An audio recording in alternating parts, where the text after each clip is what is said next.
Ya, pemirsa, apa kabar Anda? Toko kita hadir kembali lagi bersama saya Adam Lubis, dan di toko kita kali ini saya akan mengajak Anda untuk mengenal lebih dekat dengan sosok hari ini, yaitu beliau adalah rektor dari Institut Pertanian Bogor, Dr. Arief Satria. Apa kabar Pak Arief? Oke. Alhamdulillah baik. Alhamdulillah baik. Pak Arief, ini bicara mengenai sebagai rektor IPB. Ini kabarnya namanya berganti. Ini udah fix ganti atau belum nih Pak? Bahasa Inggrisnya saja. Oh, bahasa Inggrisnya saja. Tetap Institut Pertanian Bogor, tetap IPB. Oh, bahasa Inggrisnya IPB bahasa University. University. Oke. Supaya gampang. Oh, biar gampang diingat begitu. Tapi perubahan nama ini begitu kan dengan familiar menjadi IPB University begitu. Apakah ada perubahan program juga begitu atau janji-janji dari IPB begitu? Oke, gimana Pak? Tentu saya kira branding itu kan sebuah keharusan, karena branding audit harus kita lakukan. Seperti hanya body kita kan, kesehatan kita kan selalu kita cek kan. Kalau sudah perlu ditambah apa dan sebagainya, upgrade dan sebagainya. Oleh karena itu branding merupakan satu langkah kita untuk terus membuat IPB bisa lebih segar lagi, lebih eksis lagi, dan yang lebih penting lebih adaptif terhadap dinamika perubahan. Karena kita punya pemikiran bahwa disruption ini kan perubahan yang begitu luar biasa ini. Ini memerlukan respons perguruan tinggi yang lebih cepat dan juga lebih akurat dan juga lebih tepat. Karena perguruan tinggi ini sebagai sektor yang sangat strategis karena menghasilkan SDM yang memang diperlukan untuk pembangunan, untuk industri. Ya. Karena itu kita berharap sekali bahwa IPB bisa melakukan proses percepatan transformasi dalam rangka untuk pengembangan masyarakat, penguatan industri, maupun untuk mensupport pemerintah. Termasuk menghadapi kompetisi global begitu ya, sehingga IPB saya kira betul. Pak Arief Satria. Bicara mengenai ketokohan Anda, Pak Arief. Sebagai rektor atau dosen sendiri begitu ya, mungkin Pak Mirsa juga ingin tahu begitu, apakah ini sudah merupakan cita-cita Pak Arief begitu ya dari muda begitu? Gimana Pak? Saya tidak pernah terbayang jadi rektor dan juga tidak pernah terbayang jadi dosen. Jadi saya punya cita-cita dulu ingin jadi arsitek, ingin menjadi planner, ingin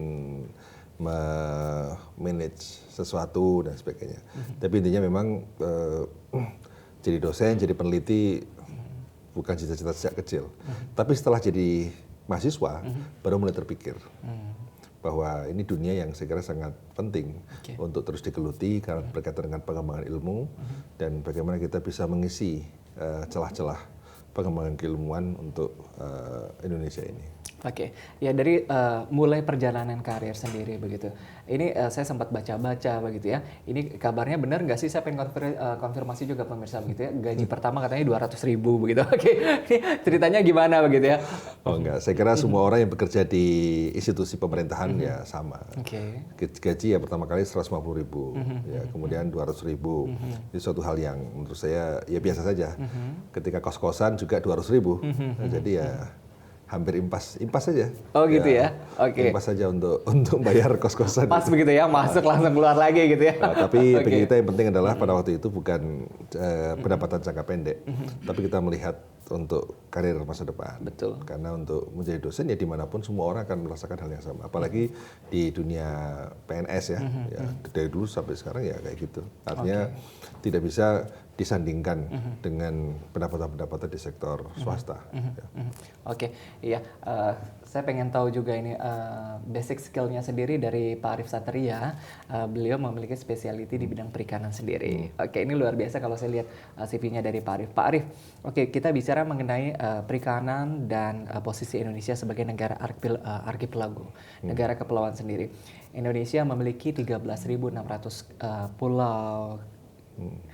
Menurut Pak Arief sendiri, apa keuntungan dan kerugian dengan posisi Indonesia ini? Ya, keuntungannya kita punya potensi yang besar. Potensi dalam hal sumber daya alam yang begitu melimpah, dan itu merupakan potensi ekonomi yang dahsyat sekali. Sebenarnya bukan kerugian ya, tapi challenge. Challenge kita, tantangan kita adalah bagaimana kita bisa memanfaatkan dan mengontrol. Karena dengan banyaknya pintu masuk ke Indonesia, ya kita semakin tertantang untuk bisa meningkatkan kualitas pengawasan. Nah, oleh karena itu sebenarnya untuk sektor kelautan dan kemaritiman itu merupakan sektor yang andalan menurut saya. Karena di Indonesia ini ada 4 sektor yang menurut saya sangat penting untuk didorong. 1, sektor kemaritiman. 2 adalah sektor agro, 3 industri kreatif, 4 pariwisata.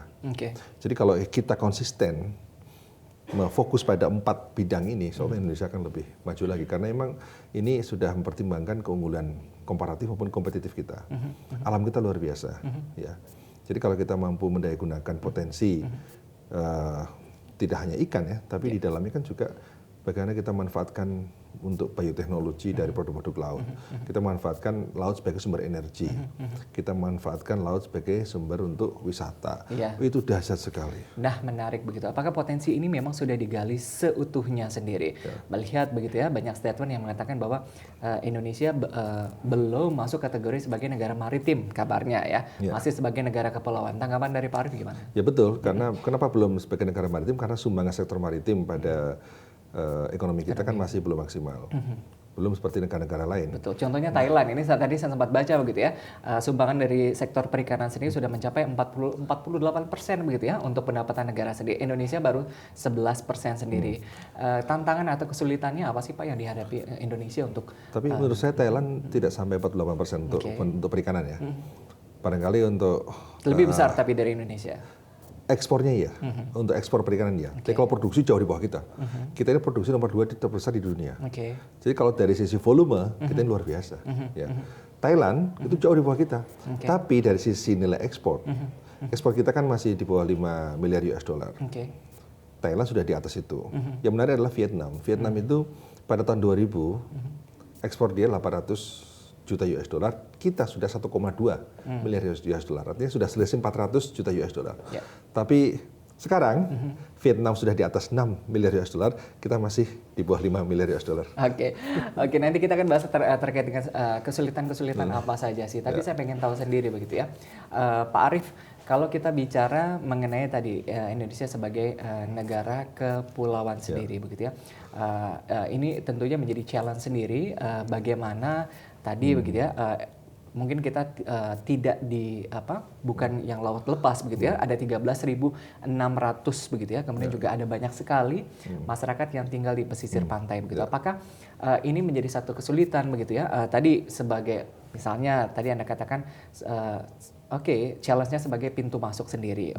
Kemudian tapi bagaimana sendiri dari penduduk sendiri begitu ya, masyarakat Indonesia sendiri melihat bahwa ini tidak hanya sekedar challenge tapi juga sebenarnya potensi sendiri bagi masyarakat pesisir sebagai tadi mungkin pendapatan juga begitu.